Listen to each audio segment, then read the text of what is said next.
Hello, and welcome to the Daily Space for today, Wednesday, July 15th, 2020. I am your host, Annie Wilson. Most Mondays through Fridays, our team will be here putting science in your brain.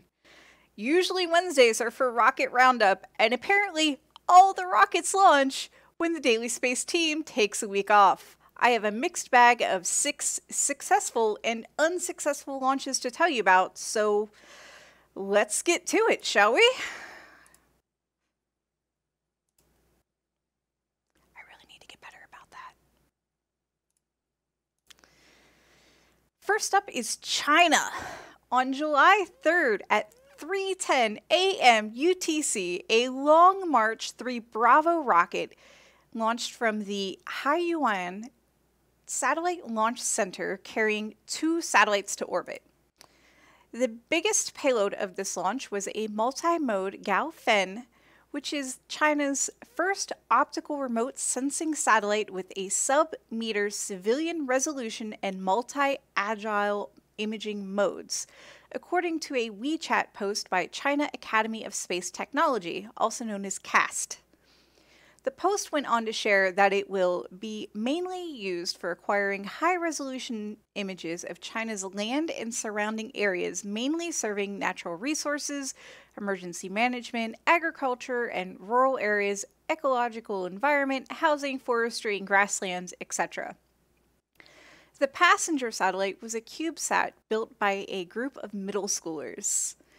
Good news for Chinese cows, this particular rocket had multiple modifications made to it, including what the Shanghai airspace reports as precise landing zone control technology.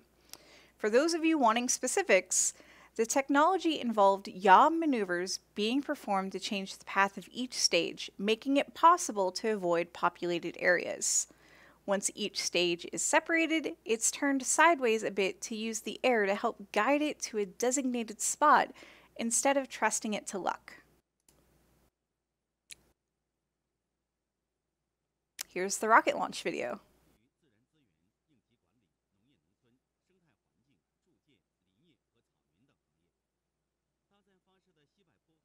It is very silent here. They're just talking about what's going on.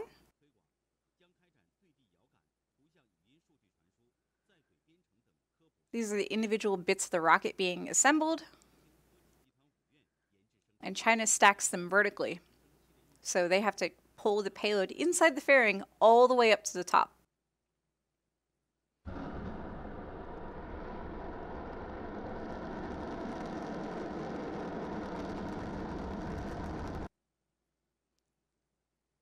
The bits you see falling off are insulation tiles, not a big thing to worry about.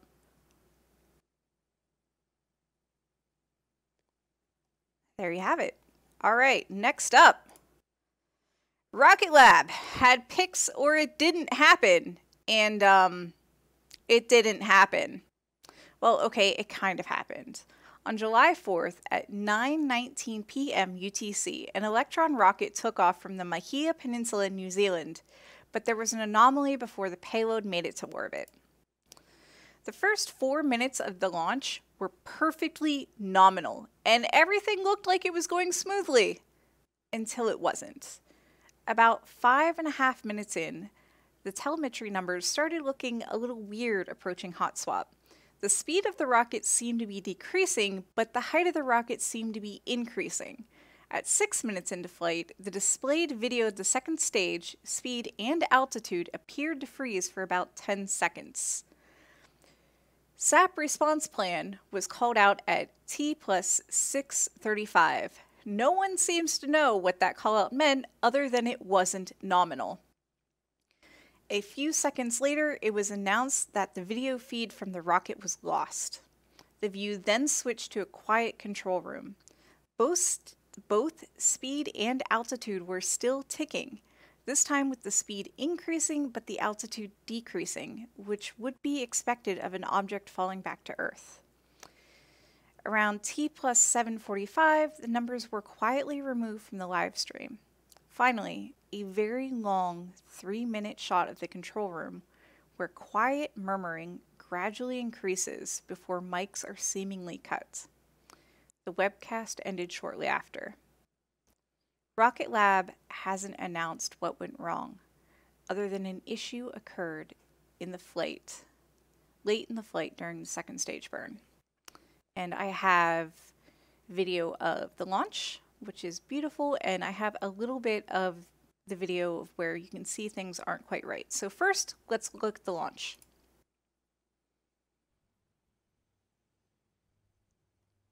We're at T minus about 30, less than 30. Gorgeous shot from the Mejia Peninsula, the strong back arm. Engines.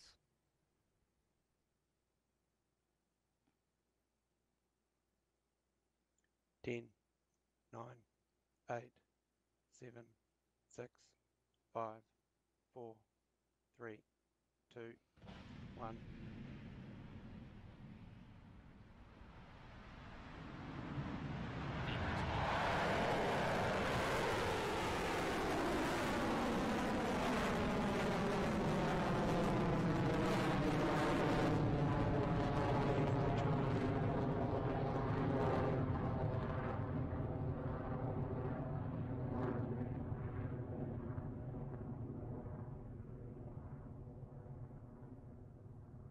Stage 1 propulsion is nominal.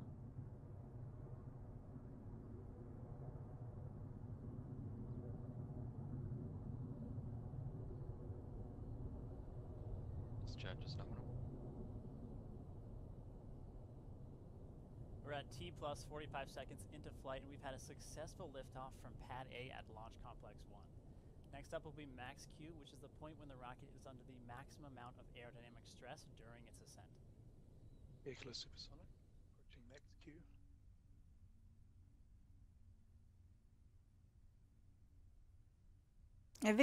Video is already a little choppy here. Pass through max Q. Okay, so that's the end of that video. So now let's take a look at the bit of the video where things just weren't quite right. Initiating the SAP response plan. So it picks up right here at the SAP response plan. So as you can see, Electron is at 13,700 kilometers per hour, is 191 kilometers above the Earth's surface as we're waiting for battery hot swap. Notice how the altitude is going down, but the speed is going up. The altitude should not be going down. The altitude should be going up. This means that the rocket is actually falling back to Earth. And with the speed increasing, as gravity pulls on something to bring it back down to Earth, it's not unexpected to see the speed increasing. But it's very, very disturbing, and you hear nothing. There's no mention of the actual battery hot swap. There's a lot of murmuring in the control room. At this time, it looks like the signal for our video feed has become too weak to receive. However, we are still receiving good telemetry from Electron. So we're going to switch over to mission control, and we'll provide updates throughout. And yeah, it got cut off there. But yeah, they're saying, oh yeah, we're receiving good telemetry, but the numbers aren't going in the right direction, which is slightly problematic. Rocket Lab will announce what went wrong when it has more info. And hopefully I will be able to give you some sort of update on that soon. All right, a few hours later that same day, China launched another super secret satellite aboard a Long March to Delta at 11:44 p.m. UTC from the Qiaochen Satellite Launch Center. According to Gunter's space page, Shiyan 6, or Experiment 6, is an experimental satellite reportedly for studying the space environment. This was the second in a series of 3 satellites. No other details of the satellite are known. But we have launch video.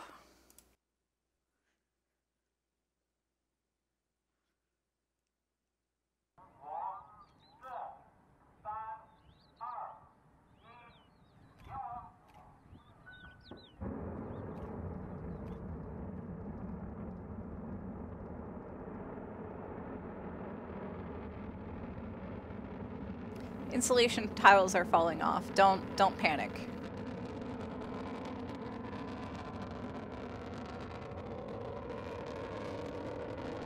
That's a lot of insulation tiles.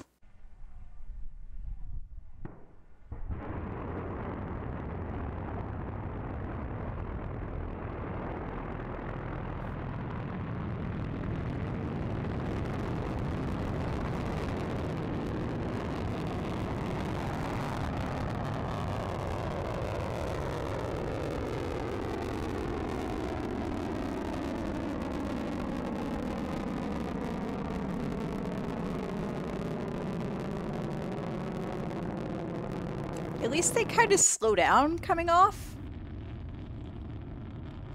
I do appreciate the multiple angles.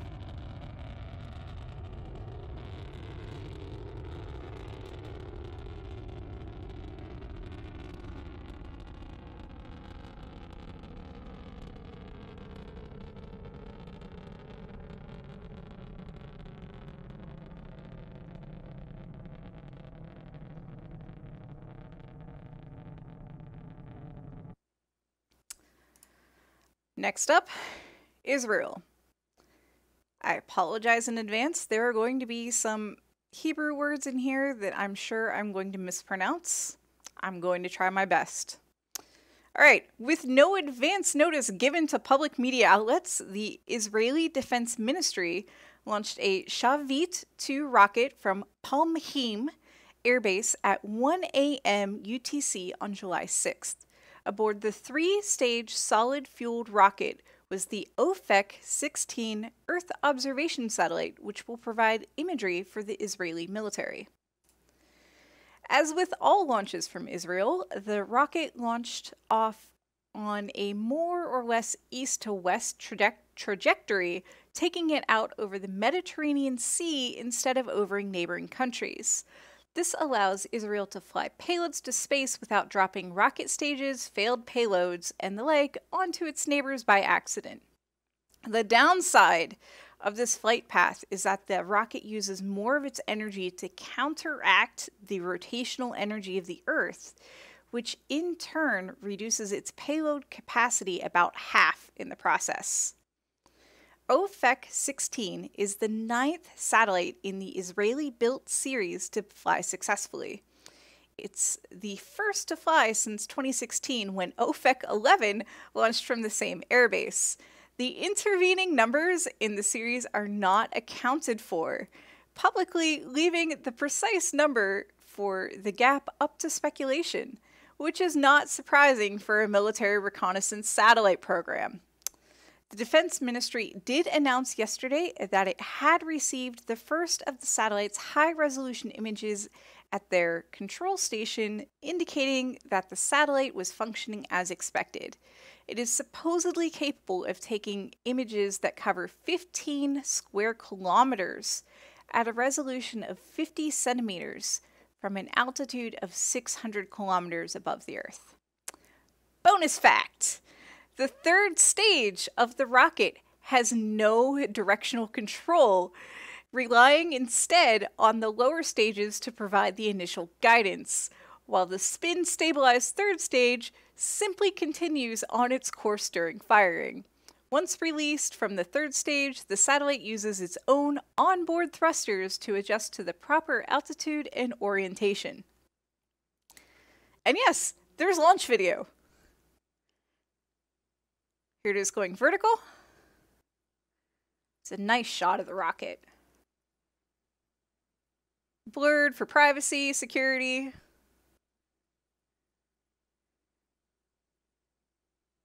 And I would not be surprised if this took off from a transporter erector launcher. There's no audio. Do not panic, nothing's wrong. You're just going to have to make up your own rocket noises.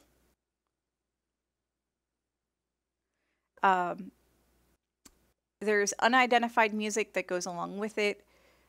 It's gorgeous all put together, but because I don't know where the music comes from, I can't broadcast the music. So we just have to appreciate all of the rocket shots without the audio. Again, make your own rocket noises. It is a very well put together video, I promise.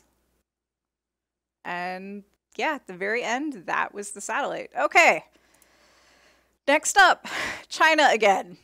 On July 9th at 12:11 p.m. UTC, a Long March 3 Bravo rocket launched the AP Star 6 Delta from Xicheng Satellite Launch Center into geosynchronous orbit. According to CASC, this is a high throughput communication satellite. This means the satellite can provide higher bandwidth with a faster speed and that the receivers are more portable. Specifically, it is capable of providing hundreds of megabits per second broadband services for airlines, or thousands of megabits per second broadband services for maritime ships and cruise ships, according to a press release from operator AP Star. The AP Star 6 Delta is equipped with electric propulsion, which saves on launch mass since the satellite doesn't have to pack nearly as much of its own fuel. Which is great because the satellite is massive, weighing in at 5,550 kilograms. For Americans, that's approximately 2,775 2-liter soda bottles. It's huge. 5,550 kilograms also happens to be the upper limit of the lifting capabilities of the Long March 3 Bravo, so there literally wasn't room for things like LOX, liquid oxygen, or hydrazine, or the extra plumbing and moving parts needed for more traditional thrusters. It was electric or not at all. The satellite is expected to stay in orbit for 15 years. The majority of Chinese launch sites are inland instead of on the coast. This means that it's not uncommon for first stages to land in populated areas. The Chinese government routinely evacuates debris landing zones in advance. This time, a first stage rocket engine was found following the launch. Thankfully, Lu Shen at Gawangmin Daily reported that this launch mission did not cause any casualty or major property losses. Here's the launch video. They're working on the satellite. You can see how big it is compared to the humans. There it is inside of its fairing.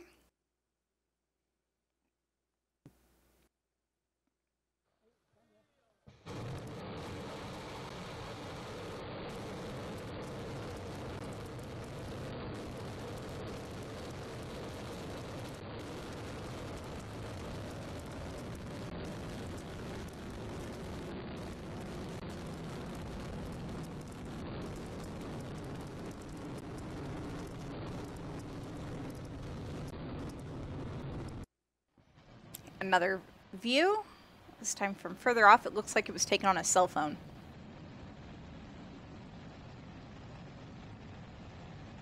And it does seem slow as it's lifting off, but trust me, it's going really fast.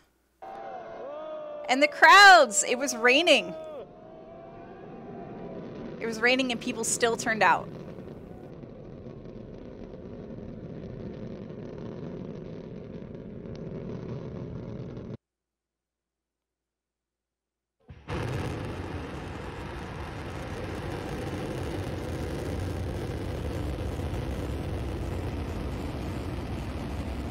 They were really close.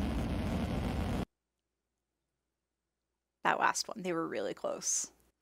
Okay, finally, last rocket launch, I promise. On July 10th at 4:17 a.m., the very first Haizhou 11 rocket launched from the Xiaoshen Satellite Launch Center in northern China. Haizhou is a family of Chinese quick-reaction orbital vehicles that have been in use since 2013. The name Haizhou stands for fast vessel or fast boat. Originally planned for its first flight in 2018, the Haizhou 11 is a commercial 3-stage launch vehicle which is launched from a transporter erector launcher, also known as a TEL. This is literally a truck that carries a rocket, and then when it's time to launch, it moves it from a horizontal position to a vertical position. The 3 stages are solid-fueled and are thought to be based on the Delta Foxtrot 31 missile. The first 2 stages appear to have performed properly, but the 3rd stage reportedly failed to ignite, resulting in the loss of both payloads. Jilin Gaofen 02 Echo, also known as the Billy Sat. Billy bought the naming rights to the satellite.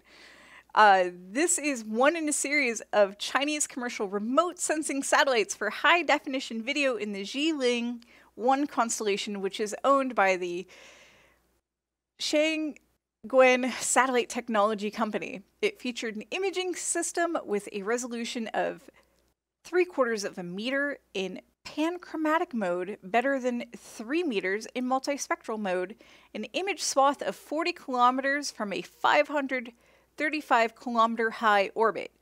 The satellites operate in a push broom mode and are capable of imaging up to 45 degrees off track. Sentispace was the second payload. Sentispace 1 Sierra 2, a Chinese commercial small satellite belonging to a Beijing-based company called Future Navigation.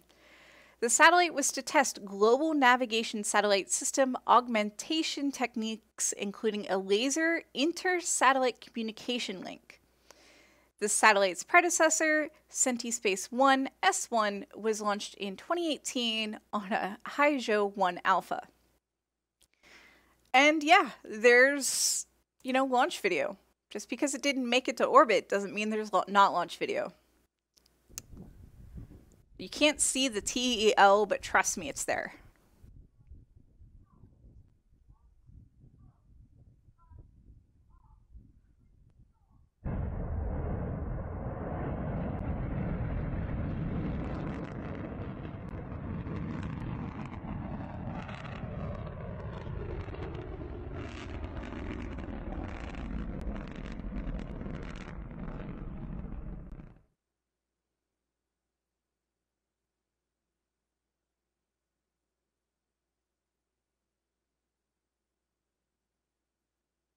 There it goes, just going across the sky.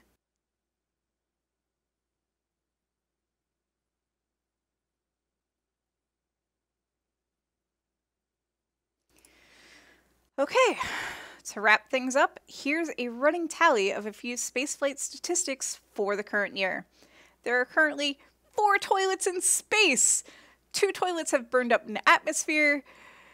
Humanity has put 552 satellites into orbit this year, and 536 of those have came directly from launches. There have been 52 launch attempts so far this year, including 7 failures, excuse me. I keep track of orbital launches by where they launched from, also known as spaceport. Here's that breakdown. China, 19, USA, 16, Kazakhstan, 4, Russia, 3, New Zealand, 3, French Guiana, 2, Japan, 2, Iran, 2, Israel, 1. And your useless space fact for the week comes to us from community member Ambius, who shares that it's impossible to observe Shabbat in low Earth orbit because it's defined as sunset to sunrise, which happens so often during the actual day that it loses its meaning. Instead, Jews in space are instructed to keep their clock to Jerusalem time. And that rounds out our show for today. Thank you so much for listening. Special thanks to community member Elad Avron, also known as Ambius, who helped me with Hebrew pronunciations and is probably cringing because I mispronounced his name. I have been your host, Annie Wilson. Today's script was written and edited by Dave Bullard, Gordon Dewis, Ali Pelfrey, and myself. Our web content will be produced by Beth Johnson. Our executive producer and fearless leader is Dr. Pamela Gay. The Daily Space is a product of the Planetary Science Institute, a 501c3 nonprofit dedicated to exploring our solar system and beyond. We are here thanks to the generous contributions of people just like you. The best way you can support us is through patreon.com/CosmoQuestX. Like us, please share us. You never know whose life you can change by adding a daily dose of science.